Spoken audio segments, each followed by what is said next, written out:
Okay, hello everybody once again. So this stream we're not going to be playing any games. I will be doing some more of that in a little bit. But right now what I wanted to do was to talk a little bit about the Lovecraftian horror pyramid. What's changed, what's staying the same, so on and so forth. So the first thing is I haven't updated it yet, but we are going to change some of the terminology here. So one of the things that I don't want this thesis to come across as is some sort of value judgment. I do not want the idea that being Lovecraftian is somehow better or worse than not being Lovecraftian. And the use of the term true Lovecraftian horror kind of feels like a value judgment. So we're going to be changing some of the terminology here. It's just the surface face value terminology, and it's just to make it look less like a value judgment and more of just a general categorization. So moving over here, I want to show you what changes have happened. So you will have noticed that this has expanded in comparison to previous versions of the pyramid, and things have shifted around a little bit. They're actually technically all in the same place, but instead of having everything more or less on this one line, I've expanded a little bit and applied some ratios. So if the game in question, such as Moons of Madness got 7.5 points on the aesthetic and horror scale, but since 6 of them were aesthetic and only one of them was on the horror and got a little bit of a boost from other factors, um, it's mostly just the aesthetic. But it's not just that it's mostly aesthetic, it's almost entirely Lovecraftian aesthetic. Um, and very little, if any, of the horror. So it does have horror in it, but it's not really Lovecraftian horror. Cthulhu Mythos horror, Derlethian horror, sure, but not really Lovecraftian horror. The differences between those terms, I'm not going to go too much into, but it is worth knowing that there is a difference between Lovecraft, Derleth, the Cthulhu mythos, and expansions that have happened ongoing. Because it's an evolving genre and it gets bigger and better. Or at least it expands and includes new things and discludes other things. But we are focusing on Lovecraft as defined exclusively by Lovecraft's, well, pretty much exclusively by Lovecraft's writings and Lovecraft's own analysis of things and our more modern analysis of his works. So we do get things shifting around. So this will better show how things will eventually appear on here. Some things will be a little more to the left, some things will be a bit more central, and some things will be a little more to the right. But now we've got to talk about this right-hand side, because you will notice that there's nothing here. There is absolutely nothing in this section at all. And that is a bit of a problem, because while we've got a few things here in the middle, of which I want to talk about a couple of them, it's really easy to find games that look Lovecraftian, because they look Lovecraftian. And it's relatively easy to find games that feel or don't feel Lovecraftian, but to find a game that matches the horror without also matching the aesthetic, it's conceivably possible, but I haven't found it yet. So that is what I was trying to do today. I played some Papers, Please, to try and see if it would possibly count. And my logic there was bureaucracy. Bureaucracy is horror. Bureaucracy is kind of incomprehensible and unknowable and so on and so forth. Um, but it didn't really seem to follow through, at least not in my playthrough of it. As I said, I will be going through the each point and criteria for Papers, Please specifically later on, but right now it doesn't feel like it's going to even appear on this chart, or if it does, it's going to be right down the very bottom. Now, having said that, there are a few games that I've added that you haven't seen me play. These are The Seventh Guest, The 13th Doll, and This War of Mine, which you'll notice is actually really high up there. And these might surprise you. The 13th Doll and the Seventh Guest are horror games, but they are very much not Lovecraftian horror games. They're horror puzzle games. They have been described as adventure games, but that's more a staple of the time period and how they define things rather than how we define things now. Um, but so those relatively seem like they're in the right place, but interesting for some different reasons. The points actually switch as to why.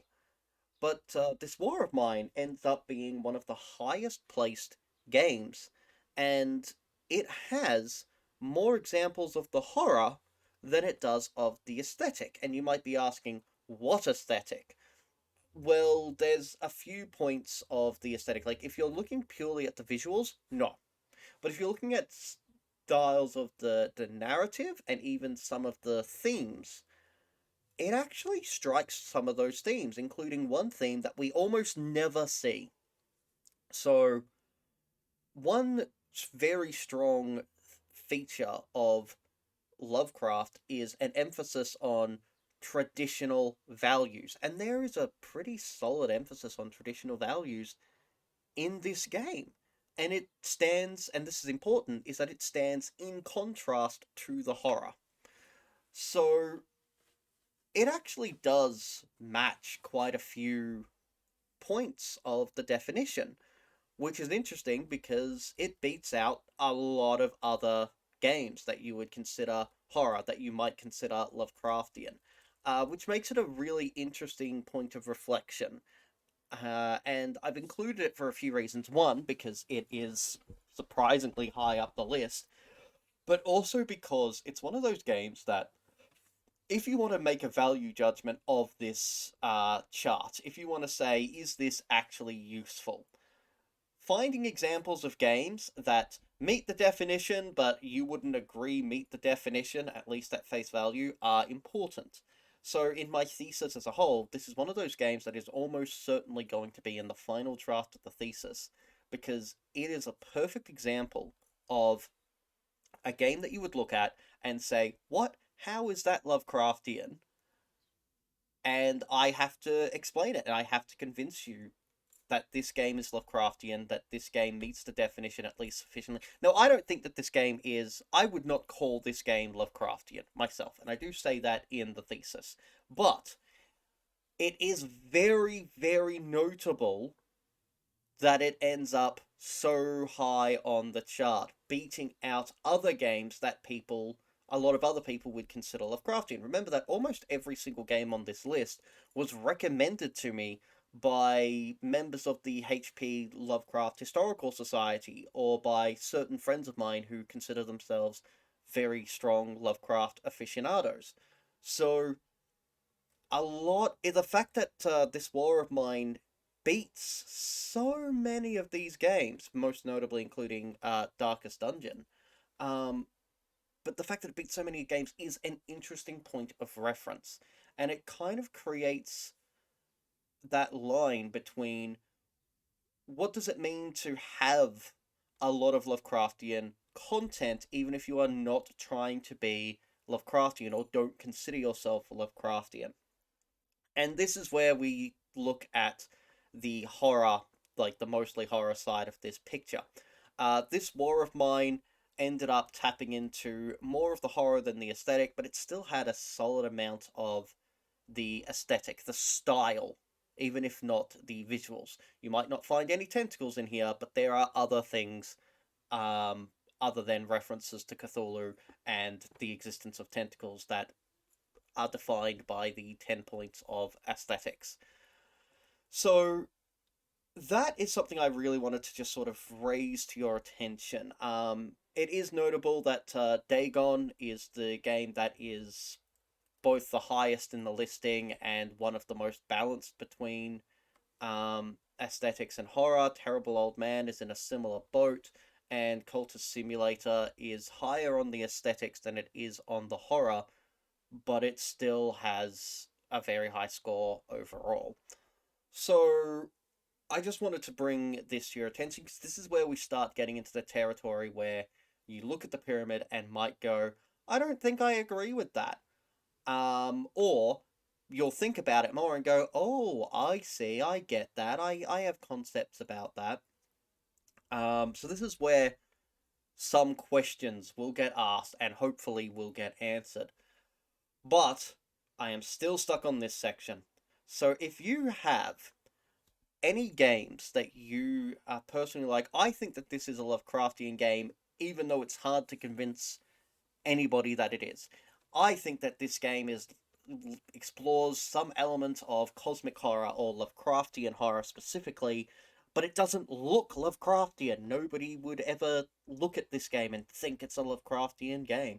Maybe you might tell me that Spore counts as a Lovecraftian game. Maybe you might tell me that one of the Total War games somehow counts as a Lovecraftian game.